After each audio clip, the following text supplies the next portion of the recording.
Hello, my name is Kevin Garbaran, and I'm a writer in residence here at UE St. Augustine. I'm from Guyana, and I'll be reading from my piece titled The Olag on Market Street.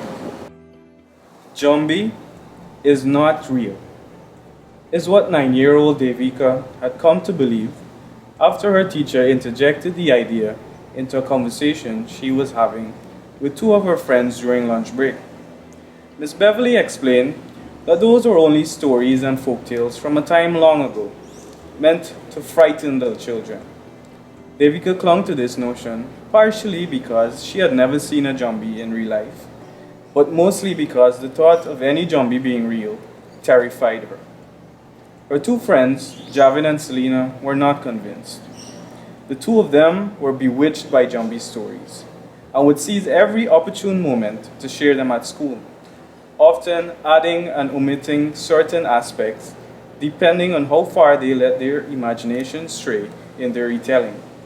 It's as if they had an archive of Jambi stories between them that would gather large crowds of eager listeners to a corner in the school compound. Javid would perch up on his usual spot, a low-hanging limb of an old mango tree, while Selena would sit on an upturned bucket that was meant to be a flower pot. There they would trade stories like it was gold. Their audience, which comprised of students of all grades, would often buy them snacks from the school canteen just to keep listening, because Javid and Selena had a tendency to get hungry or thirsty from all that talking. We got a good thing going here, and this crass Miss Beverly want to ruin it, Javid thought. Real or not, Devika and the children of St. Paul's Primary were always drawn to listen and retell tales about the Baku that stole money from old Lady Pearl's purse, unless she left out milk and bananas at her front door for him to eat, or the moon gazer that stood at the nearby junction on the road at 12 o'clock every night, waiting to snap a passerby's neck. For generations, these spellbinding stories manifested a fear in children, and if retold by parents at the right time, could be the perfect tool to effect obedience. However, very few would say that they ever saw a Jambi in real life if they were being completely honest with you.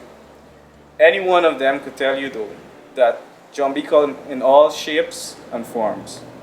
They got the Baku, a mischievous little spirit that would pelt stones at your house, the Masukura man that can capsize boats in the river and drown its victims, and the Kanaima that can shapeshift into different animals. Honorable mentions include the Dutchman and the trial, but the list can go on and on. Yet, the most frightening, and definitely the one with the most sightings and stories, is the Olag.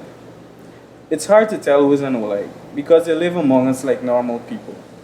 During the day, the Olag looks like she's a sweet and quiet old lady, but at night, she just peel off her skin and hang it on a calabash tree. Then, she would transform into a ball of fire, flying about in search of somebody's blood to suck. Even if your door is locked tight, she can pass through creases and keyholes. A few village folk might tell you that they saw balls of fire hovering in the rice field on moonless nights, but meeting an Olag face to face, no one can say that they have, nor does anyone covet such an experience. The exact number of Olag stories in Javid and Selena's repertoire is hard to ascertain. Suffice to say, they had enough. But little did they know that another one was about to be added to this ever-expanding archive of theirs. Because you see, the thing is, unbeknownst to Miss Beverly, Devika, Javid and Selena, they were all in a Jambi story themselves. For on Market Street, on the very same street they all lived, there also lived an Olag.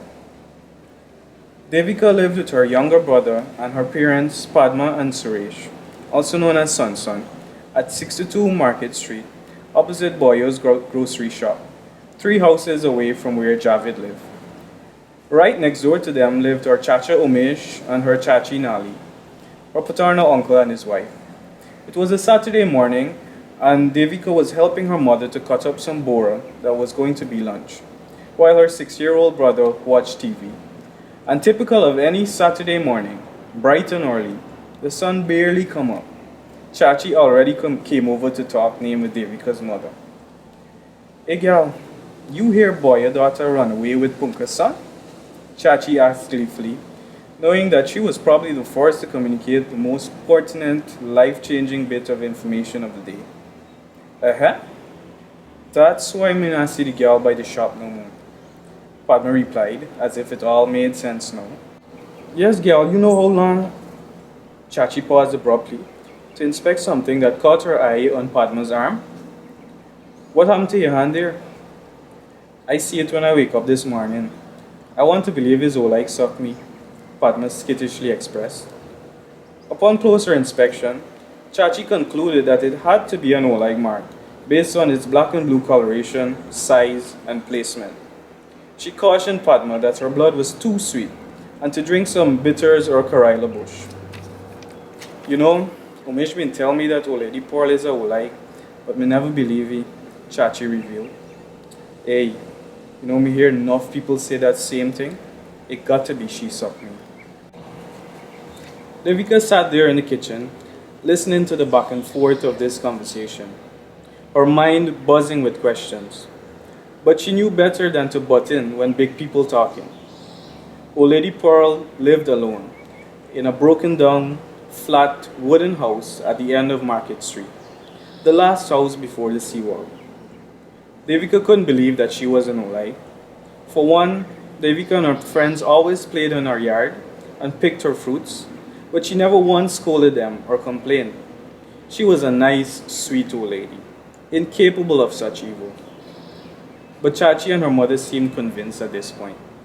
With that, Chachi left hurriedly, after borrowing 2 onions and some masala, claiming that she had better finish cooking before Umesh came home for lunch. If you're interested in finding out what happens next, you can read The Oleg on Market Street online at the Starbrook News Writers Room. Follow the link on your screen.